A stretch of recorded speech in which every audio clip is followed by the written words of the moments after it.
Hey everyone, welcome to Broadband Deployment News.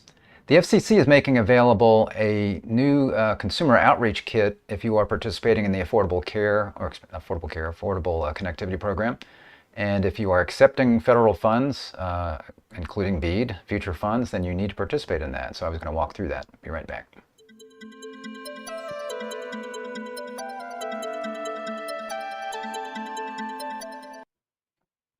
Thanks for joining me. Rick Husey here with Broadband Deployment News. So I was going to show you these nice resources that the FCC is providing. So again, if you are going to be taking funds from something like the coronavirus capital project funds, which are they've just recently, I did something on this last week. They just recently announced the first 4 states that are getting money from that. Each state can get up to $100 million. So that's money that's out there that's just now starting to be distributed. Plus, we've got the bipartisan infrastructure law. Both of those programs require that the recipients of that, the subgrantees, participate in the Affordable Connectivity Program. Now, this is a program that came about in this bipartisan infrastructure law. Specifically, it's part of that program, and the BEAD requirements require that service providers participate in this as well. So this program was something that came about as part of the coronavirus package that was passed as part of the Consolidated Appropriations Act that passed at the end of the 2020, I believe. But anyway, so that was the emergency broadband benefit, and that was specifically for people that had been thrown out of work and lost revenue or income, and they needed a subsidy from their internet providers, and a lot of internet providers signed up for that. And then when the bipartisan infrastructure law passed, the ACP superseded that, and funds from the EBB, the emergency broadband benefit, were moved into the ACP. And now this is a program specifically for low-income folks. Got nothing really to do with the pandemic, but that money was moved over, and it's now in the ACP. The benefit decreased from $50 in the EBB to $30 in the ACP, although there is a $75 benefit if you're on tribal lands. But so it's $30. It's a subsidy that's available. Lots and lots of ISPs have signed up for it. I think last count, over 11 million consumers have signed up for the ACP. And the FCC is making this outreach toolkit available for folks. And I was going to show you some of the things that are in here. They did a nice job with putting this together. You can see just all of the content that they've got here. So we've got an infographic. I'll click on a few of these. So let's see, this is a PDF. So this is just, 10 ways to spread the word. So this is, I guess, just helpful for the internet service provider and maybe folks working with them on how they can get that, spread the word on these things. There's also, you can see a lot of these things are going to be in Spanish and English. We've got fact sheets, 10 tips for outreach partners as a Word and PDF. So this is the fact sheet. And this is actually available in lots of different languages, I believe. I'll show here in a minute. I won't show all languages, but just the ones that are available. So you can see fact sheet, help your community enroll, spread the word, request printed materials. So you can, when they say request printed materials, maybe they mean they'll actually print the stuff for you. I don't know. Or maybe they're just saying, you can get some of the stuff in print. I don't know. Involve your local government, share ACP on your websites and social media. So basically things that you can do there. And then they get into kind of some of the things that you can provide to the consumer. So they've got a lot of good information here. Now, again, this is English and Spanish. Some of these things here. Mentions down here that consumer handouts and the fact sheet are also available in these different languages right here. So you can request those. So, for example, things that you would provide directly to the consumer, you've got some flyers here. Again, PDF, Flyer 1.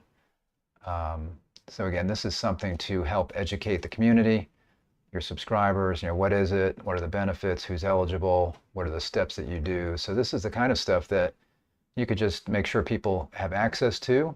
You could create something very similar, put your logo on it, your information on there. Right here it's got to learn more. It's got the FCC number, but you could, I suppose, change out your information if they want to learn more and call your office.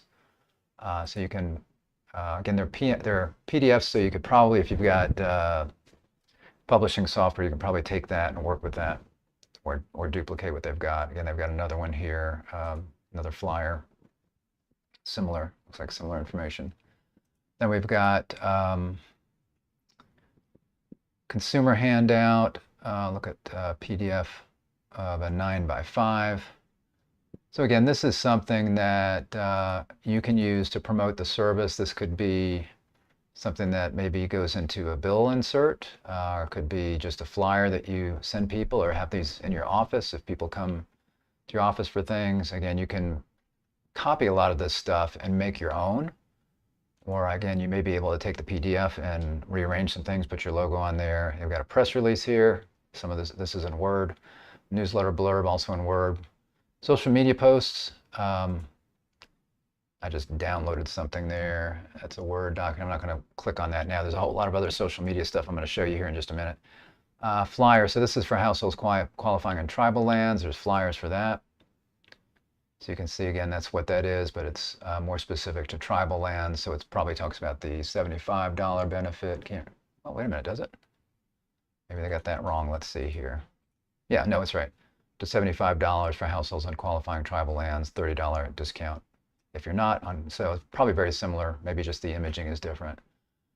Then we've got consumer handout, tribal again. Again, additional languages here. There's some web resources, and then there's a video overview video. There's just one video right now, and that is a video of Chairman Rosenworcel just I don't have the audio on here where you can hear, but just talking about the program. Talks about that at the end. I think she says if you want more information, she says where to get that. So then if you click here, social media, browse additional social media images to download. That may be what I just downloaded a minute ago, but if you look at these, they've got all kinds of stuff here, and you can see they've got English on one side and Spanish on the other. So these are, Twitter and Facebook and Instagram kinds of images that you can post. They did a nice job with the design of this. So again, hopefully you can take this and if you want to put your logo on there, maybe put some other information that's specific about you, maybe you can do that. So got Twitter and Facebook and Instagram and all these. Again, nice job on the images and the design. Then this is, again, how to enroll here. There's some of those things. These are some, Instagram stories, part 1 through part 6. How to spread the word, that information again an Instagram story. So lots of nice stuff there. So I think this is great that they're doing this, because they're making it a requirement that not only that you offer the ACP, but also that you promote it. So this can help you in that part of the requirement where you promote it, because I just pulled a couple of things off of the notice of funding opportunity here. So this is under service obligations in the NOFO, and then affordability and low cost plans. Then if you go down to 4 here, it says eligible entities shall require subgrantees to carry out public awareness campaigns in their service areas that are designed to highlight the value and benefits of broadband service in order to increase the adoption of broadband service by consumers. Awareness campaigns must include information about low-cost service plans and any federal subsidies for low-income households, such as the Lifeline program and the Affordable Connectivity Program, and any successor programs. Further, awareness campaigns must be conducted in an equitable and non-discriminatory manner. Subgrantees must utilize a variety of communications media, for example, online, print, radio, and provide information in languages other than English when warranted based on the demographics of the community. So again, they've got Spanish resources there. There was some other languages that you could get the fact sheet in and some other things there that can help. And then also, not only do they say you have to do this via this public notice, but you've got to document that you do this in your 5-year plan. So the 5-year plan is something that every service provider is going to have to provide in this. And you see here it says at a minimum, and actually, I'm sorry, this is the state's 5-year plan. So the state has to provide the 5-year plan, and it says at a minimum, an eligible entity, that would be the state's 5-year action plan, must include a comprehensive high-level plan for providing reliable, affordable, high-speed internet service throughout the eligible entity, including strategies to address affordable issues, including but not limited to strategies to increase enrollment in the ACP by eligible households. So that would be, I would imagine, the state doing some of this outreach, but then also these service providers that are going to be providing the ACP doing outreach as well. So that could be the state and the service provider working together to make sure that the different customers in their territory and their service area are aware of these things. So this is part of the BEAD program, and again, requires this public notice and this to be included in the 5-year action plan, how the state and then I'm sure the service provider as well are getting together on this and making sure that everybody knows about the ACP. It's broadband equity, access, and deployment. So there's an equity portion of that. There's, of course, deployment. It's not really mentioned thinking about in the title, but there's affordability and adoption are a big focus of this program. So what they want to make sure not only does everybody have a broadband connection passing their home, once passing their home, they don't necessarily need to connect to it, but they want to make sure that people can. They want to make sure that they are aware that there's a connection there. They want to make sure that they are able to use it if they do get it. They want to make sure that people are fully trained or can be trained, or there's classes, for example, or technical support available so that they can use the connection if they get connected. They want to make sure people can afford it.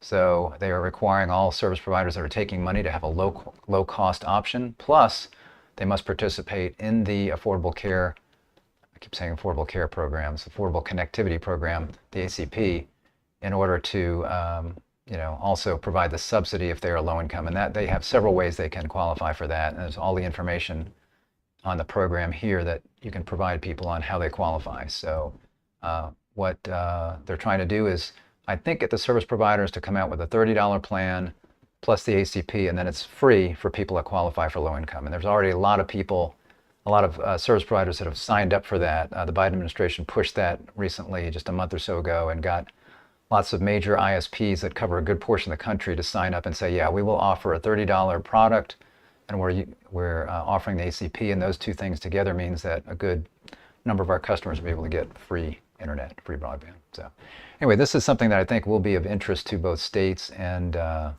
service providers of the subgrantees that the states are going to be granting money to under this program, under the BEAD. And then again, it's under this Coronavirus Capital Projects Fund as well. That's a requirement there. I'm not sure about the ARPA program. I can't remember if you have to do the ACP under that one or not.